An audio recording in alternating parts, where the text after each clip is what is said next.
சிவ சிவ அன்பே சிவம் அறக்கட்டளையில் பயணம் செய்யும் அனைத்து அன்பர்களுக்கும் இனிய இரவு வணக்கம். இன்றைய சிறப்பு விருந்தினராக வந்திருக்கும் அருள்நிதி சோமசுந்தர ஐயா அவர்களை குருவின் சார்பாக வருக வருக என்று வரவேற்கிறேன்.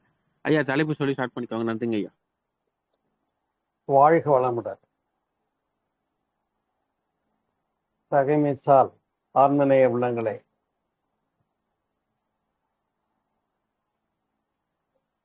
தத்துவம் என்று எடுத்துக்கொண்டால் இன்றைக்கு வெகு தூரமான பொருளாக கருதுகிறார்கள். அப்படி அந்த தத்துவம் என்ற சொல்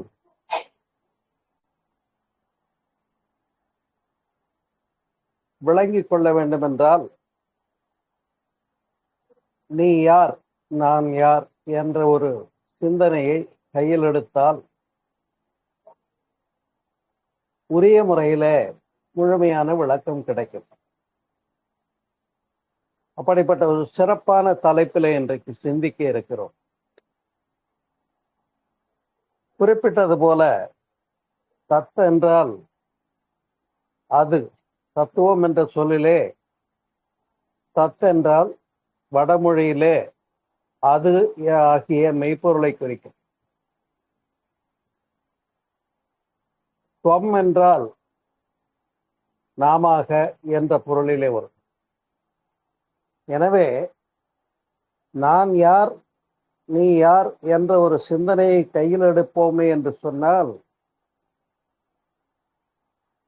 அந்த அதுவாகிய மெய்ப்பொருளே நாமாக வந்திருக்கிறோம் என்ற விளக்கம்தான் அமையப்பெறும். ஆனால் இன்றைய காலகட்டத்திலே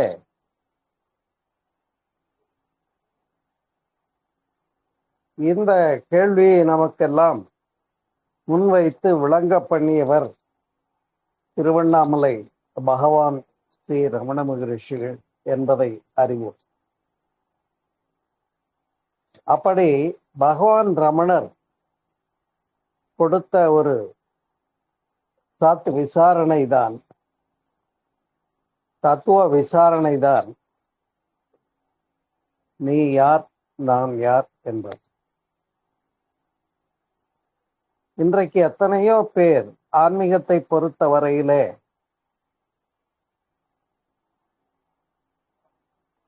உலகை திருத்துவதாக எண்ணி முற்படுகின்றார்கள். இந்த உலகத்தை திருத்த முற்பட வேண்டாம்,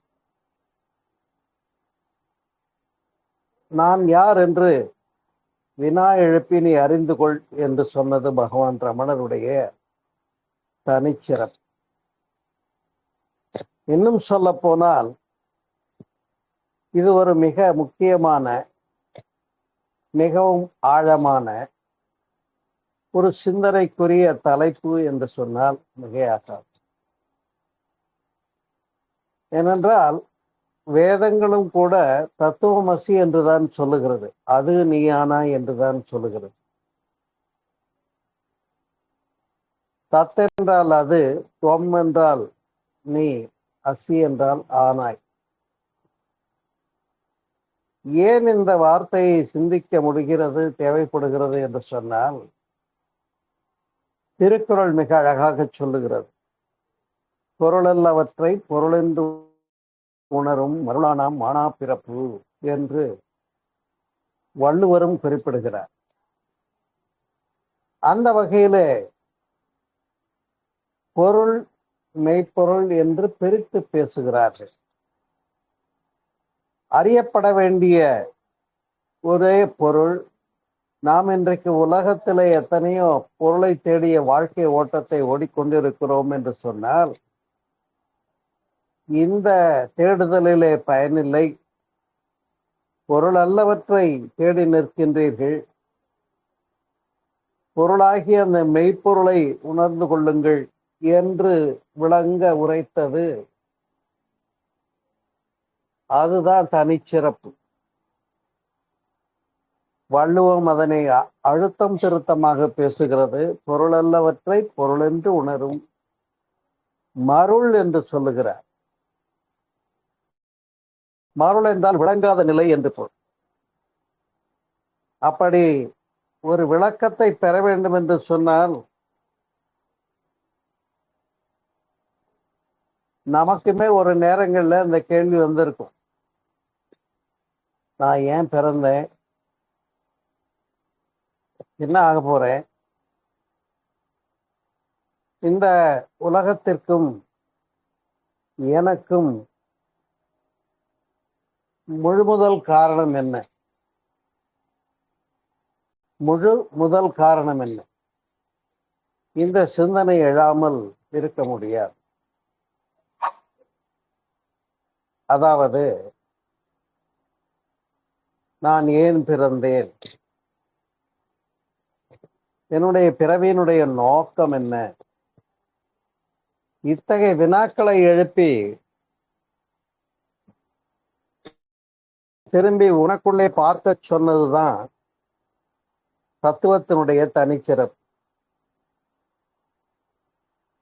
அந்த வகையிலே வேதங்கள் தொடங்கி வாழ்ந்த அத்தனை பெரியோர்களும் சான்றோர்களும் ஆண்டோர்களும் மகான்களும் இந்த ஒரு தெளிவையே வலியுறுத்தி இருக்கிறார்கள். உதாரணம்,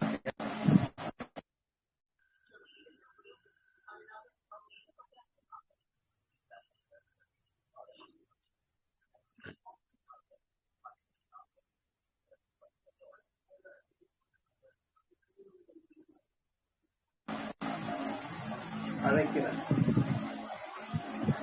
ஏத்தன்ஸ் நகரத்து இளைஞர்களே வாருங்கள், உன்னையே நீ அறிவாய் என்று அழைத்தார். ஏன் மகான்கள் எல்லாம் யார் என்று பார், நான் யார் என்று வினா எழுப்பு என்று சொன்னார்கள் என்று சொன்னார். இன்றைக்கு நாம் இருக்கிறோம் என்பது நம்மால் உணரப்படுகிறது. நான் இல்லை என்று ஒருவரும் சொல்லிவிடப் போவது. ஆனா நான் இவ்வாறு இந்த பிறவி என்ன கோபனத்திற்காக, என்ன காரணத்திற்காக பிறவி எடுத்தோம் என்று சொன்னால்,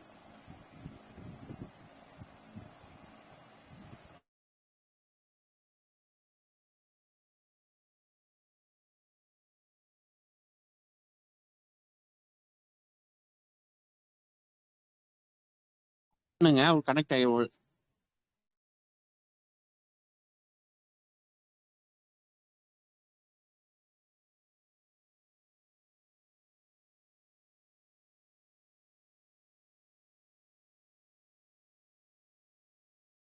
கேக்குதா? கேமரா ஆன் பண்ணுங்க.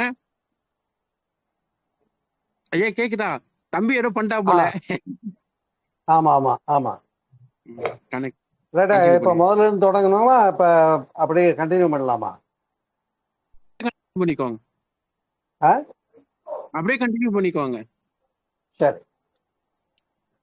அந்த வகையில சாக்ரட்டிஸ் தொடங்கி அத்துணை முன்னோர்களும் நமக்காக சிந்திக்க சொன்ன ஒரு சிந்தனை தான் நீ யார் நான் யார் என்று பார்க்கின்ற ஒரு சிந்தனை. இது இயல்பாகவே பலருக்கும் தோன்றும் மனதிலே. நான் ஏன் பிறந்தேன் என்பது ஏன் வரும் என்று சொன்னால், உலகாயுத துன்பங்களை எல்லாம் அனுபவிக்கின்ற போது, இதனிலிருந்து விடுதலை வேண்டும் என்று நினைக்கிற போது, யாரோ இதற்கு மூல காரணம் என்று கோபம் எங்கே திரும்பும் என்று சொன்னால் அந்த மூல காரணத்தை நோக்கி திரும்பும்.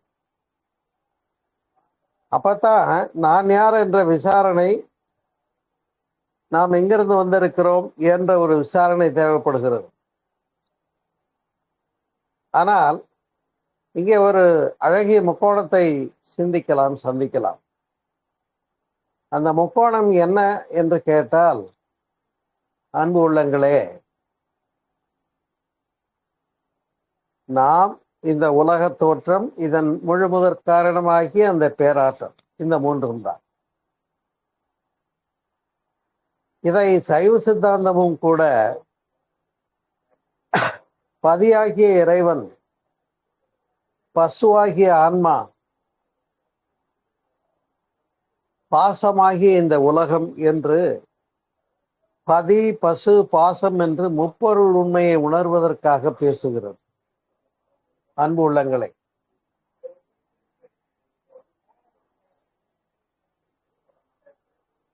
அந்த வகையிலேதான் நாம் எங்கிருந்து வந்தோம், என்னுடைய மூலம் என்ன என்று சிந்திக்க தொடங்குகிற போது நிச்சயமாக நாம் அறிவோம், எல்லா உயிர்களும் ஒன்று வித்திலிருந்து வருகிறது. தாவரங்களாக இருந்தால்,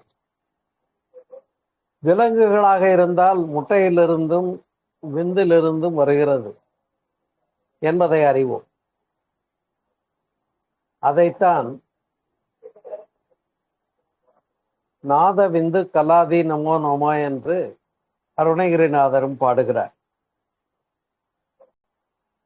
அப்படி இந்த உடல் தத்துவத்தை உள்நோக்கி திரும்பி பார்த்து ஆராய்ந்த ஒரு மிகப்பெரிய சாதனம் தான் சைவ சித்தாந்தம்.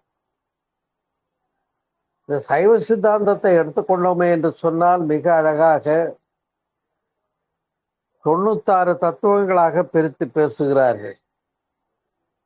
உடல் தத்துவம், உயிர் தத்துவம், சிவ தத்துவம், வித்யா தத்துவம் என்று சிறப்பாக விளக்கப்படுகிறது.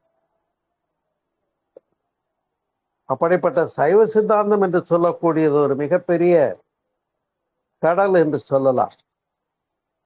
அந்த அளவுக்கு நம்முடைய முந்தையோர்கள், இப்பொழுது உடல் தத்துவம் என்று எடுத்துக்கொண்டால் பஞ்சபூதங்கள், பஞ்ச கோஷங்கள், பஞ்சேந்திரியங்கள், கர்மேந்திரியங்கள், ஞானேந்திரியங்கள், 7 தாதுக்கள், இப்படியெல்லாம் முழுமையுமாக அதனை பிரித்து ஆராய்ந்து பேச முன்வந்திருப்பது சைவ சித்தாந்தம் என்று சொன்னால் மிகையாகாது. இன்றைக்கென்னவோ எத்தனையோ விஞ்ஞான காரணிகள் இருக்கலாம். நான் யார், இறைவன் என்ன, எனக்கும் இறைநிலைக்கும் என்ன தொடர்பு, நான் எங்கிருந்து வந்தேன் என்ற கேள்வியை முன்வைக்கிற போது விஞ்ஞானம் எந்த வகையிலே பங்கேற்கிறது என்று சொன்னால், திடீர்னு ஒரு கோணத்துல சொல்லுவாங்க பெருவெடிப்பு கோட்பாடு என்று, அதாவது பிக் பேங் தியரி என்று சொல்லுவார்கள். ஏதோ ஒன்று வெடித்தது, அந்த வெடிப்பிலே சிதறிய துகள்கள் தான் இந்த பூமியாச்சு என்று சொன்னது, இந்த கோள்களாக விரிந்தது என்று சொன்ன உண்மை. அதே நேரத்தில் இந்த உலகமும் தோற்றமும் மாயையே என்று சொன்ன மித் என்ற கோட்பாடும் சொல்லப்படுவதுண்டு. பொதுவாக நாம் கேட்டிருக்கிறோம், புராணங்களிலும் இதிகாசங்களிலும் வேதாகமங்களிலும் உலகம் படைக்கப்பட்டது என்ற கோணத்திலே சிந்திப்பினை தந்திருக்கிறார்கள். ஆனால் உண்மையில இந்த உலகம் படைக்கப்பட்டதா என்று கேட்டால் உலகம் படைக்கப்படவில்லை என்பதுதான் உண்மை. ஏனென்று சொன்னால், படைப்பு என்று எடுத்துக்கொண்டால் படைத்தவன், படைக்க மூலப்பொருள், படைக்கப்பட்ட பொருள் மூன்றும் இருக்க வேண்டும். ஆனால் இங்கே அப்படி இல்லையே. நாம் தான் இருக்கிறோம். நாம் என்ன பண்றோம், விலங்குகளை காட்டிலும் மேம்பட்டவர்களாக சிந்திக்கிறோம். நான் யார், எங்கிருந்து வந்தேன் என்று சிந்திக்கிறோம். அப்படி திரும்பி பார். அப்படி சிந்திக்க முற்படுகிற போது நிச்சயமாக எல்லோருக்கும் தெரியும், நான் சொன்னது போல கருவறையிலிருந்து வந்தவர்கள், தாயினுடைய கருவிலிருந்து தோன்றிய பிறப்பு. அப்படி நம்முடைய தாய் தந்தையனுடைய மூலம் காண்கிறோம். இன்னும் சொல்ல போனால், தந்தை தாய் இருடலும் ஒன்று சேர்ந்து தழைத்த ஒரு உயிராகி உலகில் வந்தோம் என்பதுதானே உண்மை. ஆனால் இந்த ஒரு வெளிப்பாடு நம்முடைய தோற்றத்திற்கு மூலமாக அவர்களை மட்டுமே சிந்திப்பதில்லை. இன்னும் சொல்ல போனால், இந்த ஒரு சிந்தனை, இந்த ஒரு கோணம் யாரெல்லாம் பிரத்யேகாரமாக அக நோக்கு பயணமாக திரும்பி பார்க்கிறார்களோ அவர்களெல்லாம் உணரத்தக்க ஒரு சிறந்த ஒரு சிந்தனை இது என்று சொன்னால் மிகையாகாது. இது அனைத்து உயிர்களுக்கும் தேவையான ஒன்று, மனிதர்கள் அறியப்பட வேண்டிய ஒன்று. இன்னும் சொல்ல போனால் விலங்குகள் சிந்தனை இல்லாத காரணத்தினாலே மனிதர்களிலே நான் யார் என்ற சிந்தனையை முன்வைக்கின்றார்கள். பஞ்சபூதங்களினுடைய கூடுகையாக நாம் வந்திருக்கிறோம் இல்லையா? அப்பு, தேயு, வாயு, பிருத்திவி, ஆகாசம் என்று சொல்லுவார்கள். மண், நீர், நிலம், நெருப்பு, காற்று, விண் என்று சொல்லும். இந்த பஞ்சபூதங்களினுடைய தோற்றமாக நாம் வந்திருக்கிறோம், கூடுகையாக. பருவுடலுக்கு எடுத்துக்காட்டாக, மண்ணுக்கு எடுத்துக்காட்டாக இந்த பருவுடல் அமைந்திருக்கிறது. நீருக்கு எடுத்துக்காட்டாக நம்முடைய உடலில் இரத்த ஓட்டம் நிகழ்கிறது. நெருப்புக்கு எடுத்துக்காட்டாக நம்முடைய உடலிலே ஒரு குறிப்பிட்ட வெப்பநிலை இயங்கிக் கொண்டிருக்கிறது. காற்றினுடைய அடிப்படையாக நம்முடைய மூச்சு காற்று இயங்கிக் கொண்டிருக்கிறது. பஞ்சபூதங்களிலே முதல் தோற்றமாகிய விண்ணினுடைய அடிப்படையாக நம்முடைய உடலிலே உயிரானது இயங்கிக் கொண்டிருக்கிறது. எனவே இந்த 5 பஞ்சபூதங்களும் தான் இங்கே கொத்தியக்கமாக இயங்குகின்ற ஒரு நிலை. அப்ப சற்றே இன்னும் முன்னோக்கி சிந்திப்போமே என்று சொன்னால், நான் யார், நான் எங்கிருந்து வந்தேன் என்ற கேள்வியை முன்வைத்தார். நான் என்னுடைய தாய் தந்தையர், அவர்களுடைய தாய் தந்தையர் என்று பிறவி தொடரை அறிய முடியும். அதனால்தான் பெற்றேன் பல்பிறவி பிறர்க்கே உழைத்து ஏழையானேன் என்று கூட பாடியிருக்கிறார்கள். புல்லாகி பூடு ஆகி புழுவாய் மரமாய் பல்மிருகமாய் பாம்பாகி செல்லான் என்ற இத்தாவர சங்கமத்துள் அப்படிங்கிறாங்க. பேயாய் மனிதராய் கணங்களாய் இந்த பஞ்சபூதங்களை எல்லாம் அங்க கொண்டு வந்து எஸ்டாப்ளிஷ் பண்றாங்க பெரியவர். திருவாசகம் மிக சிறப்பாக விளக்குகிறோம். அப்ப நான் சொன்னது போல சைவ சித்தாந்தமும் 96 தத்துவமாக பிரித்து பேசுகிறது. அதிலே இந்த உடலை எடுத்துக்கொண்டோமே என்று சொன்னால், பஞ்சபூதங்களாக மட்டுமே பார்க்கக்கூடிய கண்ணோட்டம் பூதவாதம் என்று சொல்லக்கூடிய. ஆனால் இந்த பருவுடலிலே என்ன இருக்கிறது என்று சொன்னால், இன்னும் 2 உடல்களை பற்றி சிந்திக்க முடியும். அதுதான் உயிரோட்டம் மற்றும் காந்த ஓட்டம் என்று சொல்லக்கூடியது. எத்தனை பேருக்கு இப்படி நாம் 3 உடல்களாக இயங்குகிறோம் என்று தெரியும்? பருப்பொருளாகிய இந்த தேகம் பருவுடல், உயிராகிய இயங்கும் தன்மை நுண்ணுடல். அது மட்டுமே இல்லை, இந்த உடலிலே உயிரணுக்களுக்கு இடையிலே ஒரு முழுமையான ஈர்ப்பு விலக்கு தன்மை உள்ள காந்தமும் இருந்து இங்கே இயக்கிக் கொண்டிருக்கிறது என்பதுதான் பேருண்மை. அதை உணர்ந்ததனாலே தான் பெரியவர்கள் என்ன பேசினார்கள் என்று சொன்னால், காந்தன் கந்தன் என்று முருகனையும் குறிப்பிட்டு முருகனை ஒரு தத்துவமாக விளக்கிய பேருண்மை அங்கு உண்டு. அப்படி இந்த பருவுடலிலே உயிரானது தந்தை தாய் உயிரணுக்கள் ஒன்று சேர்ந்து கருமுட்டையாக வந்தது அறிவு. அதபடி 1 2 ஆகி 2 4 ஆகி 4 8 ஆகி 16 ஆகி 32 ஆகி மல்டிப்ளிகேஷன்ல வளர்ந்த விதமும் விஞ்ஞானம் ஏற்றுக்கொண்ட உண்மைதான். அப்படி இருக்க உலகம் படைக்கப்பட்டது என்று பேசுகிறார்கள் என்று சொன்னால் அது ஏற்றுக்கொள்ள முடியாத ஒன்றுதான். ஆனால் விஞ்ஞானம் ஏற்றுக்கொள்ளுகின்ற ஒரு பேருண்மை எது என்று சொன்னால், பரிணாமம் என்று சொல்லக்கூடிய நிலையைத்தான் விஞ்ஞானமும் ஏற்றுக்கொள்ளுகிறது. அதாவது ஒன்று மற்றொன்றாக மாறி வரக்கூடியதுதான் பரிணாமம் என்று சொல்லக்கூடியது. அந்த வகையிலே அன்பு உள்ளங்களே, பஞ்சபூத கூடுகைகளாலான இந்த பருவுடலிலே உயிரோட்டத்தை விண்ணினுடைய அம்சமாக விளங்கினோம். மூச்சு காற்று, வெப்ப ஓட்டம், இரத்த ஓட்டம், பருவுடல் என்று பஞ்சபூதங்களாக விளங்கினோம். அது மட்டுமல்ல, விஞ்ஞானமும் விளக்குகிறவாறு நம்முடைய உடலிலே இருக்கக்கூடிய உயிரணுக்கள் ஒன்றோடு ஒன்று அடுக்கமைப்பாக அமைந்திருக்கிறது. கட்டமைப்பு அதுதான் இந்த 5 அடி 5.5 அடிக்கு ஆளு உட்கார்ந்திருக்கான்னு சொன்னா உயிரணுக்களினுடைய தொகுப்பு. அதாவது செல்கள் என்று பேசுகிறது, பாடி செல்ஸ் அப்படின்னு. இந்த செல்களை பற்றி நாம் அறிவோம். இரத்த அணுக்கள், தசை செல்கள், எலும்பு செல்கள், நரம்பு செல்கள் என்றெல்லாம் இப்படி உடலிலே உயிரணுக்களினுடைய தன்மை இரத்த அணுக்களாக, எலும்பு செல்களாக எல்லாம் அமைந்திருக்கிறது. இப்போ அங்கேயும் பஞ்சபூதங்கள் இருக்கிறது.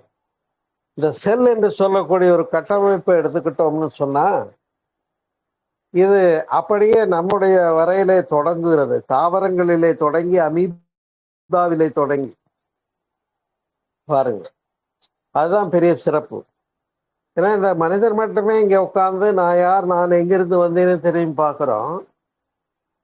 அப்ப தந்தை தாய் உயிரமைப்பு சேர்ந்து இங்கே கருவாகி முட்டையாகி அது பெருக்கமடைந்து இந்த தோற்றம் வந்தது என்ற விஞ்ஞானமும் நிரூபித்து உள்ள உண்மை. அது கூட டிஎன்ஏ ஆர்என்ஏ அப்படின்னு நாம சயின்ஸ்ல படிக்கிறோம். அப்ப அவ்வளவு பதிவுகளையும் முன்வாங்கி கொண்டிருக்கிறது என்று சொன்னால், நம்முடைய மாதா பிதா என்று சொல்லக்கூடிய முந்தையோர்கள் நம்முடைய அம்சம்தான்.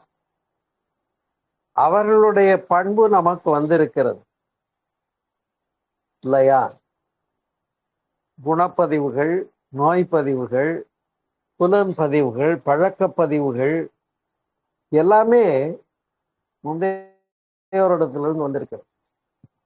அதனால்தான் 7 பிறவிக்கும் என்று சொன்னார்கள்.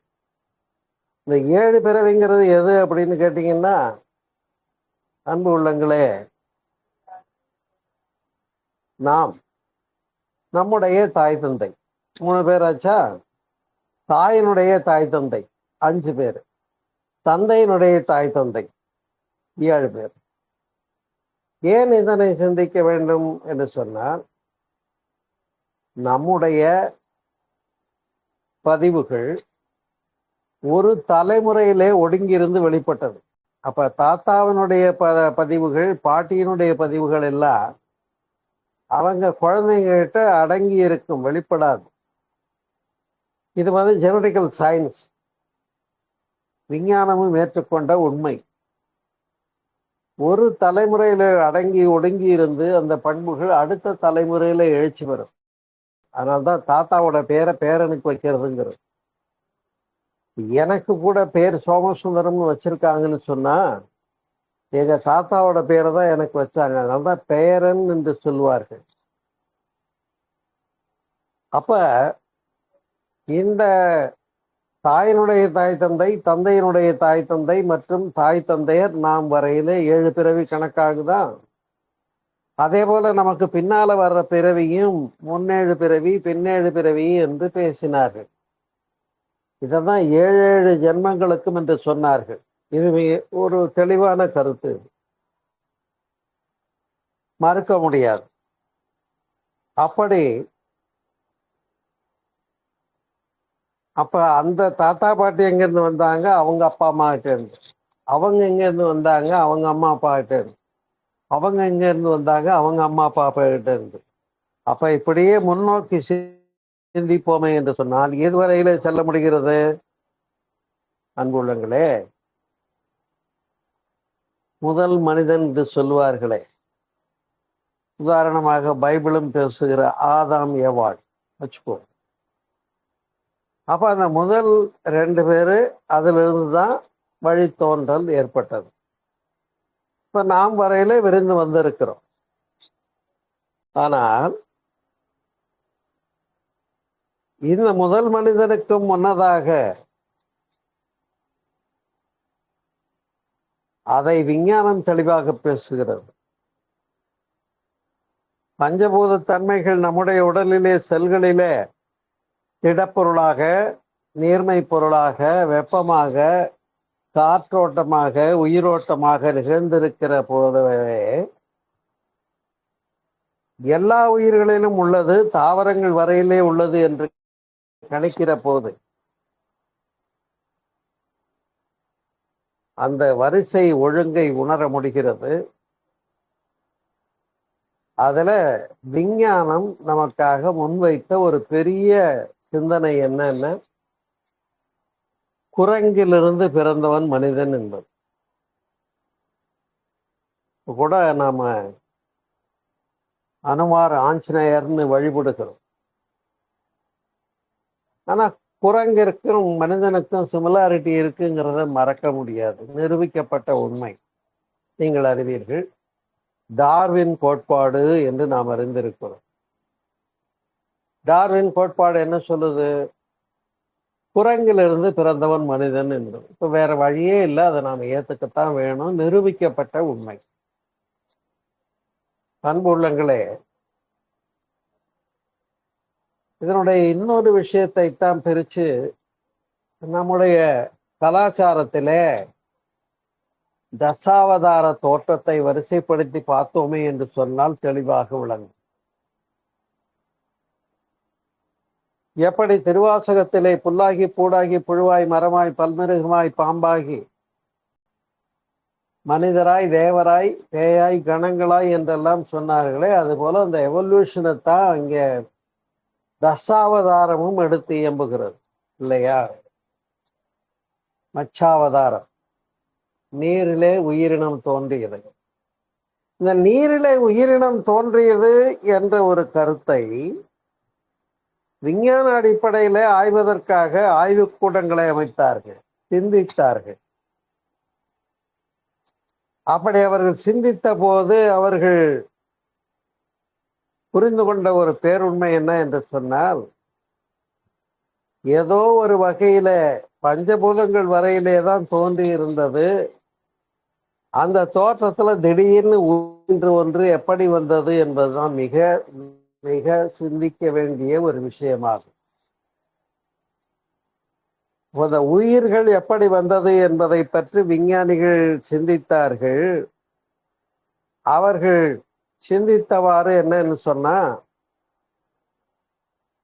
கடல் பரப்பு இல்லையா, பூமி நெருப்பு கோளம் என்று சொல்லப்படுவது. இப்ப பூமியினுடைய மைய பகுதியில் நெருப்பு இருக்கு. ஆனால் மேல் பரப்பு இறுகி பாறையாகி மண்ணாகி மழை வீழ்ந்த போது அது கடலாகி இந்த பூமியினுடைய தோற்றத்தை நாம் அறிவோம் இல்லையா? அப்ப அந்த தேங்கிய நீரினுடைய அடியாழ அழுத்த பகுதியில, கடலிலே அந்த நீரினுடைய ஆழமான அழுத்தம் மிகுந்த பகுதியில ஏதோ ஒரு வகையில மின்னூட்டம் ஏற்பட்டிருக்கிறது. அதனால்தான் முதல் உயிர் வந்தது என்று கணித்தார்கள். நண்பர்களே, இப்பொழுது நான் பேசிக்கொண்டிருக்கிறது ஆதாரபூர்வமான உண்மையாகும். அதாவது கடலின் அடிப்பகுதியிலே அங்க இருக்கக்கூடிய ரசாயனங்கள், அந்த அழுத்தம், அந்த ஓட்டம், நீரோட்டம் இல்லையா, இவற்றுக்கிடையில ஒரு மின்னூட்டம் ஏற்பட்டதா, மின்னல் வெட்டுதுன்னு சொல்றோம்ல, அது மாதிரி அந்த மின்னூட்டம் ஏற்பட்டதுதான் முதல் உயிரியாக்கிய அமீபா என்பதை மறுக்க முடியாது இல்லையா? முதல் உயிரி எது என்று சிந்தித்தால் அமீபா தான் முதல் உயிரி என்று அறியப்படுகிறோம். அமீபா என்பது ஒரு செல் உயிரி என்று அறிந்திருக்கிறோம். இல்லையா? நாமெல்லாம் பல செல்கள் இப்ப சொன்னோம். தசை செல்கள், தோல் செல்கள், எலும்பு செல்கள், இரத்த செல்கள் என்றெல்லாம் விஞ்ஞானமும் பிரித்து புரிந்திருக்கிறது. ஆனால் அந்த ஒரு செல்ங்கிறது எப்படி இருக்கும்னு கேட்டா மைக்ரோஸ்கோபிக், புறக்கண்களால பார்க்க முடியாது. ஒரு சின்ன டிஷ்யூஸ் எடுத்து டிஷ்யூ கல்ச்சர் பண்ணி அப்படி வச்சு மைக்ரோஸ்கோப்ல பார்த்தோம்னா ஏகப்பட்ட செல்களுடைய கூட்டமைப்பு. அப்ப அந்த ஒரு செல் என்று சொல்லக்கூடிய உயிரணு இல்லையா, அதுக்கு தமிழ்ல வந்து உயிரணுன்னு சொல்லுவோம். அந்த ஒரு செல்லினுடைய தன்மை எங்கே தொடங்கியது, முதல் உயிர் எங்கே வந்தது என்று சிந்தித்தார்கள். இந்த விஞ்ஞானத்துல அவர்கள் சந்தேகப்பட்டாங்க இல்லையா, ஏதோ ஒரு மின்னோட்டம் வந்துதான் முதல்ல உயிரின்னு ஒண்ணு வந்திருக்கும்னு. இதை நிரூபிக்க வேண்டாமா? இப்ப லேப்ல அது போல அதே அளவுல ரசாயனங்களும் மூலப்பொருள்களும் அழுத்தமும் அங்கே காற்று நீர் எல்லா பொருள்களோடு கூடிய ஒரு சோதனை சாலையினுடைய முடிவிலே கண்டார்கள். அமீபா என்ற முதல் உயிரி தோன்றியது போல நீரின் அடியாழத்திலே மின்னலினுடைய மின்னூட்டத்தினால் உயிர்கள் வந்திருக்கலாம் என்று கணித்தார்கள், கணிக்க முடிந்தது. ஆனால் மனிதர்களால், விஞ்ஞானிகளால் முதல் உயிரை தோற்றுவிக்க முடியவில்லை. அது அந்த கான்செப்ட் வந்து உண்மைதான்னு ஏத்துக்கிட்டாங்க அன்பு உள்ளங்களே. அப்ப பாருங்க, இப்ப நாம எங்கிருந்து வந்தோம்னு திரும்பி பார்த்தோம். நம்ம உடம்புல கருவுடல், நுண்ணுடலாகிய உயிர், காந்த உடலாகிய ஜீவகாந்தம், பயோமேக்னட்டிசம்னு சொல்லக்கூடியது. எத்தனை பேருக்கு தெரியும் நம்ம உடம்புல ஜீவகாந்தம்னு ஒண்ணு இருக்குன்னே ரொம்ப பேருக்கு தெரியாது. உயிர் இருக்கு, உடம்பு இருக்குன்னு ஒத்துக்கிறோம். சாகிறப்ப உடம்பு விட்டு உயிர் போயிடுதுன்னு முடிச்சுக்கிறோம். ஆனா அந்த உயிர் எங்க வந்ததுன்னா தாயினுடைய கருவிலே அந்த குழந்தை சினை முட்டையான போது ஏற்பட்ட உயிரின் ஜனிப்பு. அதுலேயும் கூட அந்த 24 குரோமோசோம்ஸ், அதுல கடைசி ஒண்ணு XY அமைஞ்சதுன்னா ஆண் குழந்தைங்கிற விஞ்ஞானத்தையும் சயின்ஸ் பேசுது இல்லையா? அப்ப இப்ப மனிதனுக்கு முதல் மனிதன் ஆதாம் ஏவாள் என்று சிந்தித்தோம். அப்படியே என் கூட சிந்திச்சுட்டு பின்னாடி வாங்க. அந்த முதல் மனிதன் எங்கிருந்து வந்தான் என்று சொன்னால் குரங்கிலிருந்து பிறந்தவன் மனிதன் என்று அறியப்படுகிறது, விஞ்ஞானம் நிரூபித்த உண்மை. அதுலயும் கூட நான் ஏன் இந்த தசாவதாரத்தை சொல்ல வந்தேன்னு கேட்டா, வாமனாவதாரத்துக்கு முன்னால வாயும் மனமும் சேர்ந்தது வாமனாவதாரம், புரிஞ்சுக்கோங்க. வாமனாவதாரத்துக்கு முன்னால நரசிம்மாவதாரம்னு ஒண்ணு பேசுறது இந்து மதம். இப்ப நரசிம்மம் என்பதும் கூட ஒரு சிங்கத்தினுடைய முகத்தை நீங்க மனிதனுடைய முகத்தோடு, நல்ல தாடி மீசையோட முடியோட கூடிய ஒரு முகத்தோட இமேஜின் பண்ணி பாருங்க, பொருத்தமாக இருக்கும். அப்ப அது தான் என்ன காரணம்னா, குரங்கிலிருந்து பிறந்தவன் மனிதன்னு கண்டாங்க, அது டார்வின் கோட்பாடு. ஆனா அது குரங்கு வந்து இது கிடையாது, மாமிச பட்சினி கிடையாது.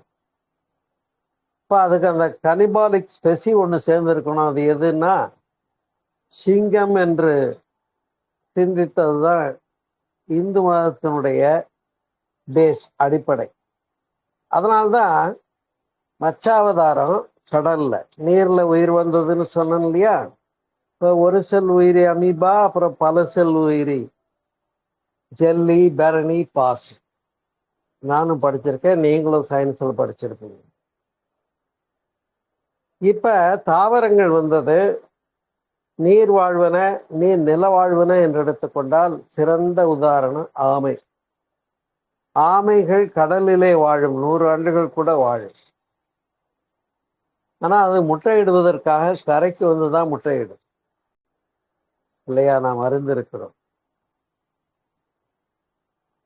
அப்ப அததான் மச்சாவதாரம், கூர்மாவதாரம் என்று பேசினார். இன்னும் அந்த கூர்மாவதாரத்திலிருந்து இன்னும் ஒரு விரிவு, மலர்ச்சி, மாற்றம். இப்ப நீரிலே தோன்றிய விலங்கினம் அது நீர் வாழ்வன நில வாழ்வனுக்கு இன்னொரு எடுத்துக்காட்டு உங்களுக்கு நான் தர முடியும். படித்திருக்கிறோம். தலைப்பிரட்டை, அது தவளையை குறிக்கும் இல்லையா? தலைப்பிரட்டை வளர்ந்தா தவக்கலையா வரும்.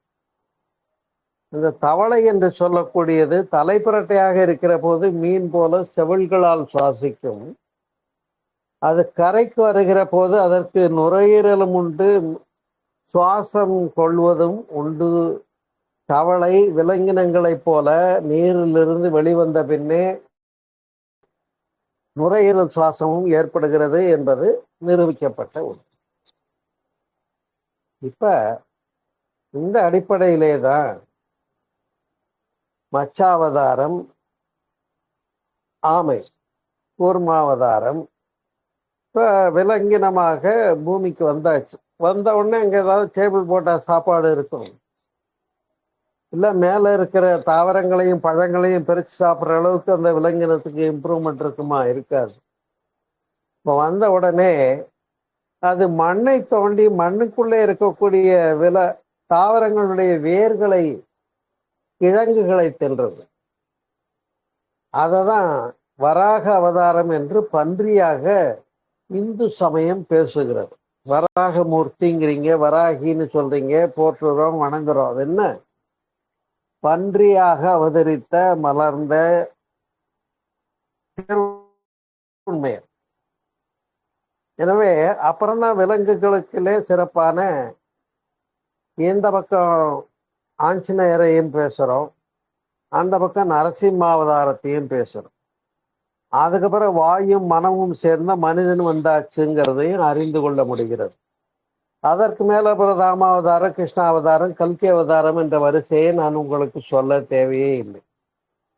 நம்முடைய பயணம் என்னவோ பின்னோக்கி தான் இல்லையா?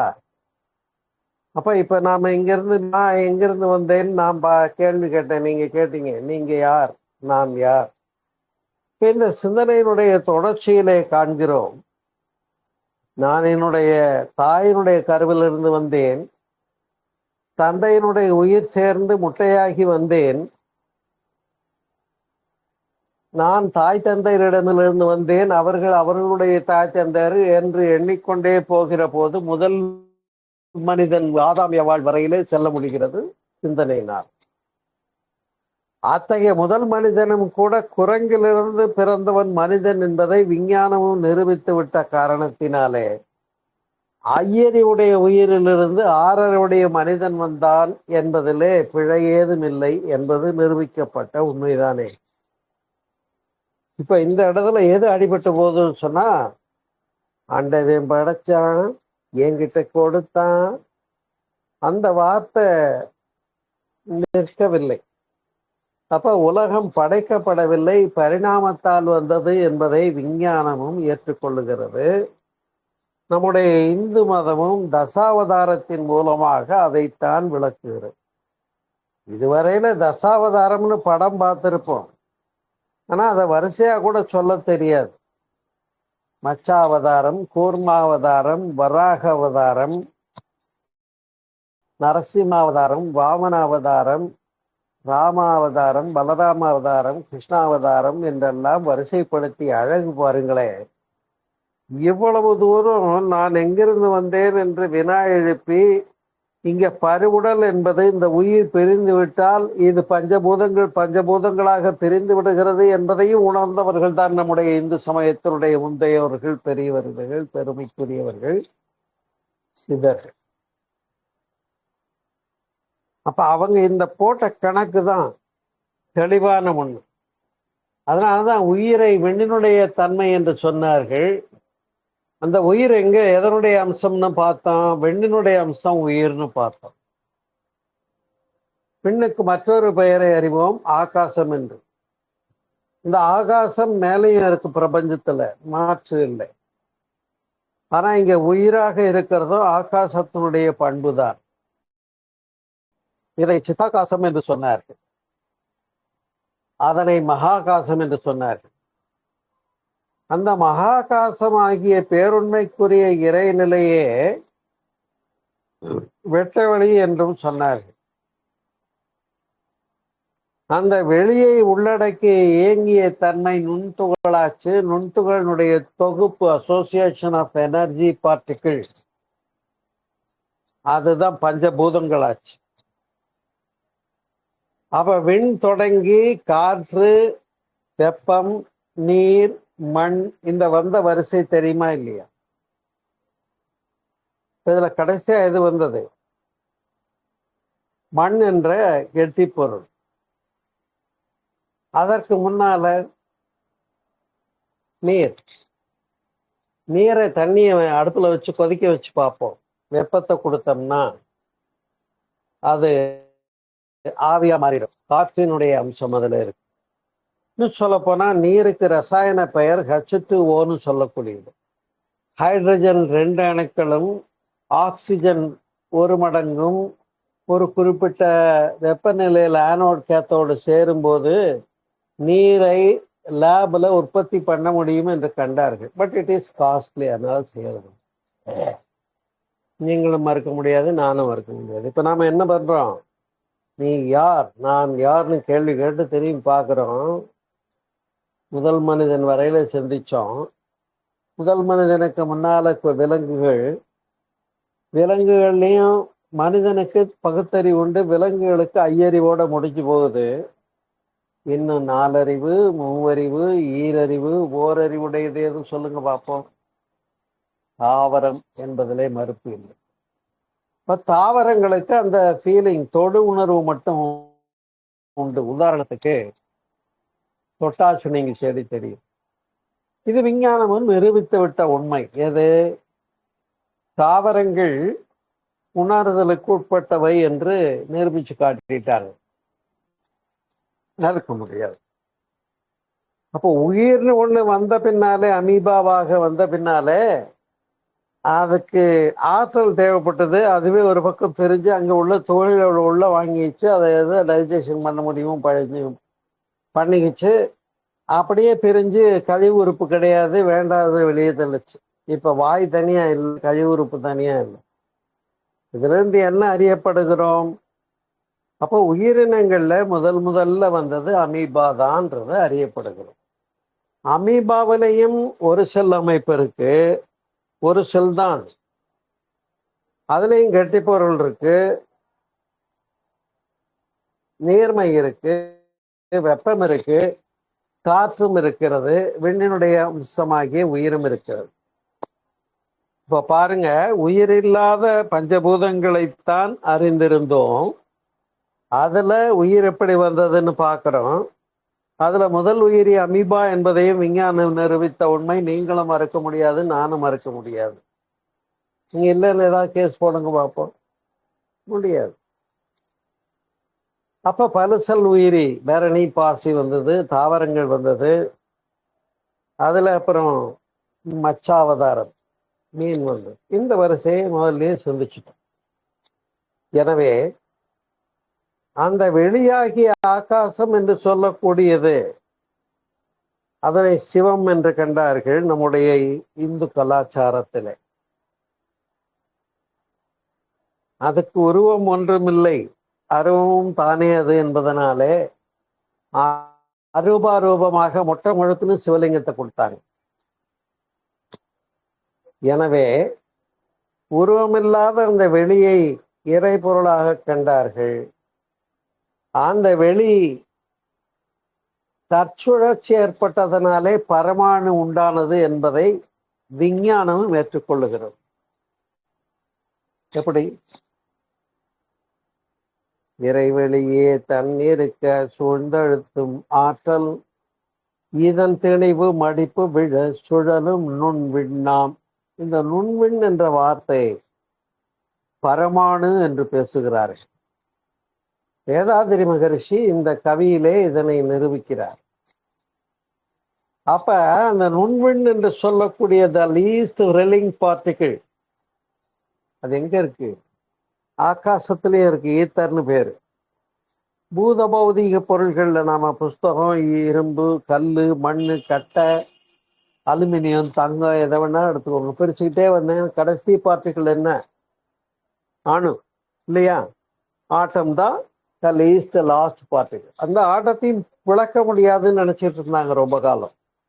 இப்ப அணுவை பிளந்த போது அணுவனுடைய மையத்துல சுழலும் துகள் இருக்கு. அது கொத்தியக்கம் தான் அணு. அதுல எலக்ட்ரான் புரோட்டான் இருக்கு. அந்த சுழலும் தன்மையை சக்தி என்றார்கள். சுழற்சியினுடைய மையத்துல இருக்கக்கூடிய where there is the point there is no motion at all என்று அசைவற்ற நிலை பகுதியை சிவம் என்றார்கள். இப்ப சக்தி சிவத்துக்கு இதுதான் சரியான விஞ்ஞான பூர்வமான முழுமையான விளக்கம். இதுதான் அந்த எக்ஸ்ட்ரா ஃபிட்டிங் போட்டுட்டு நிக்கிற சிவனையும் பார்வதியும் நினைக்காதீங்க. இப்ப அந்த பேராற்றல் எதுவோ அதுதான் அனைத்துமாக நிரம்பியது இருந்தது. அதுல நுண்ணியக்க தன்மை தான் பரமாணுவாக வந்தது. அந்த பரமாணுவை விஞ்ஞானிகள் எப்படி சொன்னாங்கன்னா காட் பார்ட்டிகிள்னு சொல்லிடுறாங்க. இப்ப நீங்க மறுக்க முடியாது. விஞ்ஞானிகள் ஏற்றுக்கொண்ட உண்மை திஸ் இஸ் காட் பார்ட்டிகிள் என்று சொல்லப்பட்டது. இப்ப அணுக்களினுடைய கூட்டம் சுத்தவெளி சுழன்றது, காந்தம் சுழற்சினால அதுல தள்ளல் கொள்ளல் வந்துடும். அப்புறம் ஆகாசம், காற்று வந்துச்சா, காற்றுல ஹைட்ரஜன், ஆக்சிஜன், ஹீலியம் என்று மூலகங்கள் இருக்கு. அப்ப ஹைட்ரஜனும் ஆக்சிஜனும் அதுலயே இருக்கு. அந்த அந்த அணுக்களை ஒன்றோடொன்று உராய்ந்த போது என்ன ஆகுது? வெப்பம் ஏற்படுகிறது. சுழலும் துகள் வந்தா தீபாவளிக்கு தரச்சக்கரை விட்டுருப்பீங்க. அதை ரெண்டு கொளுத்தி பக்கம் பக்கமா வச்சாச்சு. இப்ப என்ன ஆகும்? ரெண்டு சுத்தர வேகத்துல ஒண்ணு தள்ளிடும். அதே போல சிறிய சுழற்சின்னா அதை பிளெக்சிபிள் இருந்தா உள்ள வாங்கிடும். இப்ப இந்த தள்ளல் கொள்ளல் ஏற்பட்டது, அட்ராக்டிவ் அண்ட் ரிப்பல்சிவ் ஃபோர்ஸஸ். இதுதான் காந்தத்தினுடைய தன்மை. அதை தான் காந்தன், கந்தன், முருகன் என்று விளக்கினார்கள் பெரியவர். அப்படி அன்பு உள்ளங்களே, இந்த இறைநிலையாகிய வெட்டவெளி, சுத்தவெளி, பாழ், பரவெளி, பிரம்மம், நிர்விகற்பம், நிர்மலம், மௌனம், தத்துவஸ்து, மெய்ப்பொருள், ஆதி, அனாதி, சிவம் என்று சொல்லக்கூடிய எதுவோ அதுவே இயங்கிய போது சக்தியாச்சு. அந்த நுண்ணியக்க தொகுப்பு அணுக்களாச்சு. ஆகாசம், காற்று, வெப்பம், நீர், மண் வரையில வந்த விதம் அறிவோம், பேசியாச்சு. அந்த பூமியின் மேற்பரப்பிலே கடல் பகுதி தேங்கி அதனுடைய அடியாழத்திலே மின்னூட்டம் ஏற்பட்டதுனால பஞ்சபூதங்கள் என்ற உயிரில்லாத பூதத்தன்மைகளை மட்டுமே இல்லாமல் அதுல உயிர் என்று ஒன்று வந்தது. அதையும் ஆய்வுக்குட்படுத்தப்பட்டது. ஆனா சயின்டிஸ்ட் அதை சாதிக்க முடியலங்கிறதையும் பார்க்கணும் இல்லையா? இப்ப அமீபா வந்தாச்சு. ஒரு செல் உயிரி, பல செல் உயிரி, தாவரங்கள், ஓரறிவு, ஈரறிவு, புழு, தொடு உணர்வு உண்டு, சுவை உண்டு, வாய் இருக்கு, அது இலையெல்லாம் சாப்பிட்டுக்கிட்டே போகும். போக போக கழிவு பொருளை பின்னாடி தள்ளிடும். இப்ப ஈரறிவு, அப்புறம் மூவறிவு, நாலறிவு, ஐயறிவு, விலங்கினங்கள் இல்லையா? இப்ப தவளை, நாய், ஆடு, மாடு, இது போன்ற ஐயறிவுடைய உயிர்கள் வந்தது. அதுல குரங்கம் வந்துச்சு. குரங்கனுடைய இம்ப்ரூவ்டு வெர்ஷன் தான் மனிதன். அதான் டார்வின் சொல்லி நிரூபிச்சுட்டு போயிட்டாரு. நீங்களும் குரங்குல இருந்து நான் வந்தேன், எனக்கு ரொம்ப கேவலமா இருக்குங்க, நான் ஒத்துக்க மாட்டேன்னு சொல்ல முடியாது. வேற வழியே இல்லை. இப்ப நான் யார் என்று பார்த்தால், நான் அந்த சுத்த வெளியிலிருந்து வந்தது தான் என்னுடைய உயிரின் அம்சம். அந்த பிரம்மம் என்று சொல்லக்கூடிய சுத்த வழியாகிய இறைநிலையாகிய சிவம், இறையாற்றல் எதுவோ அது எங்கும் எங்கும் எங்கினும் பெருவழக்காய் யாதினும் வல்ல ஒரு சித்தாகி இன்பமாய் என்றைக்கும் உள்ளதாக, அழிவில்லாததாக, மூலமும் முடிவும் இல்லாததாக, எங்கும் நிறைந்ததாக, என்றைக்கும் உள்ளதாக, பஞ்சபூத பொருள்களாக மலர்ந்து உயிர்களாக வந்து இப்ப உயிரினம் வாழ்ந்து கொண்டிருக்கிறது. ஐயறிவுடைய, ஆறறிவுடைய மனிதன் வரையில. ஆறாவது அறிவாகிய பகுத்தறிவு, அதாவது சிந்தனை என்று ஒன்று வந்தபோது நீங்களும் நானும் உட்கார்ந்து, பாலகிருஷ்ணன் வேற நான் யார் தான் நான் தலைப்பு கொடுத்தேன், அவர் நீ யார் நான் யார்னு போட்டார். அது நீ யார் நான் யார்னு கேட்டாலும், நான் யார் நீ யார்னு கேட்டாலும், கேள்விக்கு விளக்கமும் விடையும் இது மட்டுமே என்று கூறி, இந்த இனிமையான மாலை போதிலே நல்லதொரு அருமையான தத்துவ சிந்தனை அறிவு, இதை சாக்ரட்டிஸும் பேசினார், உன்னையே நீ அறிவாய் என்று. நான் யாருன்னு உனக்குள்ள பாரு, இந்த வெளியில போய் அறிகிற அறிவெல்லாம் விட்டு தொலைன்னு பகவான் ரமணர் அன்னைக்கே சொன்னாரு.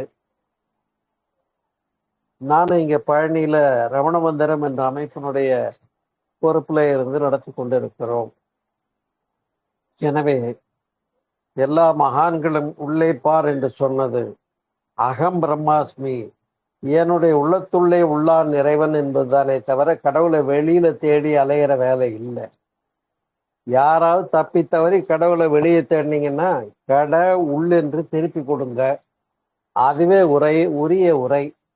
எனவே கடவுளாகி அந்த பேராற்றல் வெட்டவெளி இறைநிலை சிவம் பிரம்மம் என்று சொல்லக்கூடியது எங்கும் நிறைந்திருக்கிறது. என்றைக்கும் உள்ள பொருள் பஞ்சபூதங்களாச்சு, உயிரினங்களுக்குள்ளே உயிராச்சு, மனிதர்களுக்குள்ளே நமக்குள்ளே அறிவாச்சு. எனவே நமக்குள்ளே இதெல்லாம் ஒண்ணு சிந்தித்துச்சு. என்னைக்கு இந்த உலக தோற்றம் பிறந்து வந்ததோ, இந்த பஞ்சபூத தோற்றம் வந்ததோ, இதையெல்லாம் இங்க உட்கார்ந்து இது ஒண்ணு கணிக்குது இல்ல, அப்ப இந்த அறிவு தான் தெய்வம். அதனால்தான் வேதாதி மகர்ஷியும் அஞ்சுவதேன் துணிந்துரைப்போம் அறிவே நான் தெய்வம் என்று பேசுகிறார். இதுதான் நான் யார் என்ற சிந்தனையின் மூலமாக இங்கே இருக்கின்ற பஞ்சபூத கூடைகளாகிய உடலுக்குள்ளே இருக்கின்ற எது ஒன்று நான் யார் என்ற கேள்வியை கேட்டு நீ யார் என்று சிந்தித்து பார்க்கின்ற எந்த ஒரு பொருளோ அந்த சிந்தனை அறிவு அதுவே தெய்வம். எது கேள்வி கேட்குதோ அதுதான் பிரம்மம், அதுதான் முடிந்த பொருள் என்று கூறி, நான் எல்லாத்துக்குள்ளேயும் கடவுள் இருக்கு, நமக்குள்ளேயும் கடவுள் இருக்கு. யாராவது எனக்கு அறிவு இல்லைன்னு சொல்லுங்க பார்ப்போம். சொல்ல முடியாது. உயிர்கள் சொல்லாது, அது ஐயறிவு. நாம உணர்ந்ததுனால அறிவே தெய்வம் என்பதை ஏற்றுக்கொள்ளத்தான் வேண்டும் என்று கூறி இந்த இனிய ஒரு சிந்தனை விருந்தை உங்கள் முன் அமைத்திருக்கிறேன். சிந்தித்து பாருங்கள். இந்த கோணத்திலே உங்களுக்கெல்லாம் நிறைய சந்தேகம் வர்றதுக்கு வாய்ப்பு இருக்கு. ஏன்னா எல்லாரும் அப்படியே நீங்க ஏத்துவீங்க ஏத்துக்கணும்னு சொல்ல முடியாது, சரிங்களா? அதனால இந்த ஒரு நல்ல ஒரு கோணம் சிந்தனை விருந்தை சிந்தித்து உணர்ந்து நிறைந்து மகிழ்ந்து சிறப்பீர்களாக என்று கூறி, இந்த இனிய மாலை போதிலே உங்களோடு இந்த தலைப்பிலே சிந்திப்பதற்காக அமைவு அளித்த சிறப்புக்குரிய பாலகிருஷ்ணன் அவர்களுக்கும் அன்பே சிவம் அறக்கட்டளையின் சார்பிலே நன்றியதலை தெரிவித்து நிறைவு செய்கிறேன். நன்றி, வணக்கம். வாழ்க வளமுடன், வாழ்க வளமுடன், வாழ்க வளமுடன். நீங்களும் உங்கள் அன்பு குடும்பமும் எல்லா வளங்களும் பெற்று சிறப்பாக வாழ மனதார வாழ்த்தி நிறைவு செய்கிறேன். நன்றி, வணக்கம், வாழ்க வளமுடன். இப்ப கேள்வி நேரம். கேள்வி இருந்தா கேட்கலாம். ஐயா நன்றி, ரொம்ப நல்லா இருந்தது. கேள்வி என்ன கேட்கலாம்? லதா மேடம், ராம், பரமேஸ்வரி மேடம், ரொம்ப நாள் கழிச்சு வந்திருக்கீங்க. வினித், நீங்க பேசலாம். யாருக்குன்னா கேள்வி இருக்கா? யாருக்குன்னா கேள்வி இருக்கா? பரமேஸ்வரி உங்களுக்கு, லதா மேடம் உங்களுக்கு. சரிங்க ஐயா, ரொம்ப ரொம்ப நன்றி. தலைப்பு கொடுத்திருக்கோம், பேசுறதுக்கும் பயங்கரமா இருக்கு. எதிர்பார்க்கவே இல்லை இந்த அளவுக்கு கண்டென்ட் இருந்ததுன்ட்டு. மகிழ்ச்சி. இது தத்துவ தலைப்புங்க. எல்லாருக்கும் தத்துவம் உள்ள போய் வேலை செய்யாது. சும்மா பாட்டை பாரு, படத்தை பாரு, டிவியை பாரு, செல்போனை பாரு, கேமை பாரு, உலகத்தை பாருன்னா உலக இன்பங்கள்ல திளைத்திருக்க எல்லாருக்கும் நல்லா இருக்கும். தத்துவ ஆராய்ச்சிக்குள்ள போறது கொஞ்சம் கஷ்டமான விஷயம்தான்.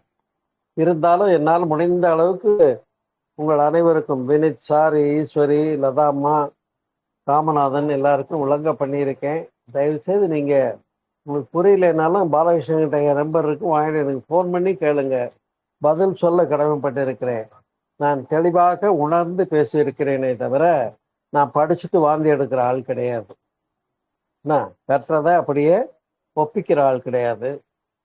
அதை புரிஞ்சுக்கிட்டு நீங்களும் தொடர்ந்து பயனடைவீர்களாக. ஏன்னா இந்த உரையை பேசியிருக்கேன், நீங்க ஒரு 7 பேர் கேட்டிருக்கீங்கன்னா அதனால பயன்பாடு வேணும். இந்த பயன்பாடு நீங்கள் மேலும் என்னை தொடர்வீர்களாக. ஒவ்வொரு வாரமும் சந்திப்போம். ஒவ்வொரு வாரம் இல்லை, முடிஞ்ச போதெல்லாம் சந்திப்போம், சிந்திப்போம். நன்றி, வணக்கம், வாழ்க வளமுடன். முடிச்சுக்கலாம். நன்றி நன்றி. சரி, ஆனா ஒருத்தர் கூட கேள்வி கேட்கலைங்கிறதா வருத்தமா இருக்கு.